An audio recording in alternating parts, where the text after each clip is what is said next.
Okay, so I want to make another little video showing a few more of the features that I forgot in my previous video. In particular, I want to illustrate the editing of a post after that you've made it, but also changing your notification settings, because that is useful. You can tune in the software how much you want to get email bothered by the software or not. Okay, so let me share screen. I think it's this one. Good. So, so this is again the form. So, what I want to show you is that. Well, first let's go through editing a post after you've made it. So, for example, let's say I make a post. I'll make it again in course organization questions.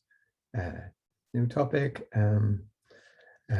A test post for the video. And I want to say, I'm not sure how to edit a post that I already made. Why would I do this?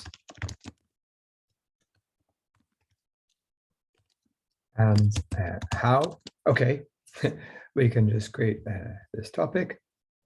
I'll get rid of these suggestions. Create topic. And now I post it, and the way it usually goes with me is I would send an email, and then once it's sent, I'm staring at it, I'm like, oh, no, that's not so clearly formulated. Let's adjust that a bit. So the way that works is that there's this button, edit. And after you post it, you can just edit your post to make it more clear. You can review your post, and that means that you can also feel free to just post without making sure it's absolutely perfect. If someone's looking at your post and you edit it, it will just live in front of their eyes change. And now you can see that this has already been changed. Yeah, so it's not a big thing, but I just thought it was a good thing to mention how to show that the functionality exists and to show how it works. Also good to say for you guys, but also the TAs, in some courses that I teach, not so much in this one, we have limits on what you're allowed to post. For example, you're not allowed to post in my programming course, when you ask a question about an assignment, which we grade for part of your final mark, you're not allowed to post your code. So the TAs can also edit your posts. You cannot edit other people's posts, but the TAs and the teachers can edit everybody's posts. And so it could be that, so the TAs know they can edit everybody's posts, and so that some TA might edit your post if for some reason it becomes something inappropriate in the post for whatever reason. We do have guidelines, like you should be polite to each other, and you should not, you should be nice and friendly. And so if we see, God forbid, that somebody is being a bit obnoxious or being inappropriate, we might, or just not in the right sort of theme of things, not being friendly, then we might also edit the post and say we've edited the post. So, but that's an important point, is that if the TA's instructions for you guys, if you do edit somebody's post, let's say, you should also reply to that post saying, oh, I've edited this a bit to comply with our guidelines. Good. So that's editing posts. I'm going to hit delete so it doesn't clutter up our channel, our category there. Now, the other thing I wanted to show was the notification settings. So to get to those, you need to go to here to preferences. And here in preferences, you can change your notifications. Now with small forums like the one we have right now, it starts off enabled in mailing list mode by default, which means that I believe it's something quite crazy that all you, yeah.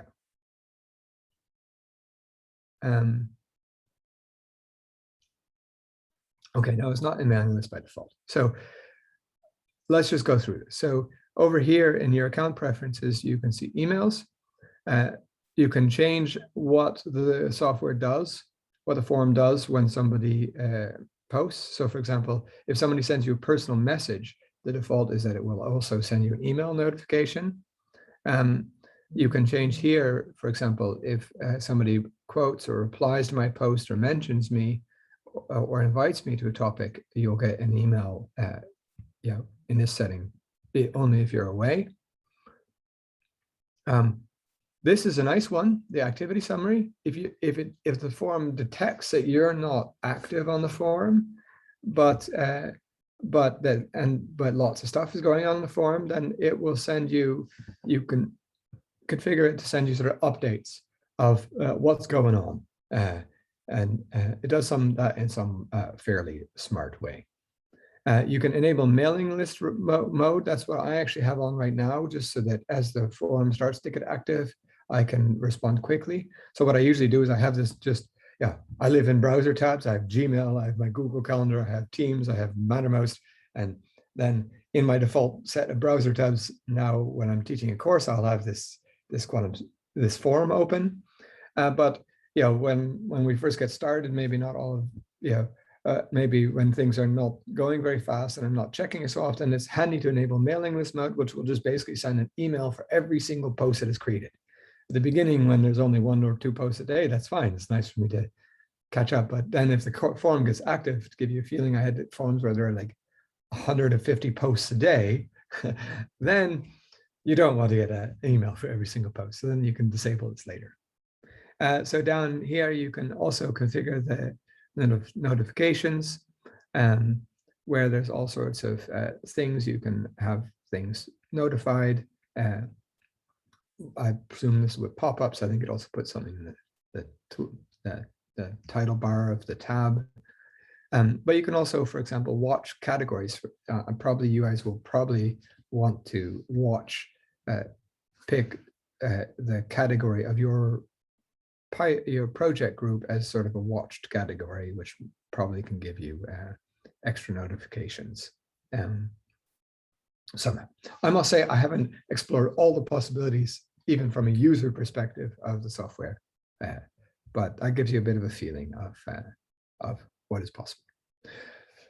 That was all. I'll keep this video short, and I hope to see you all soon in the forum.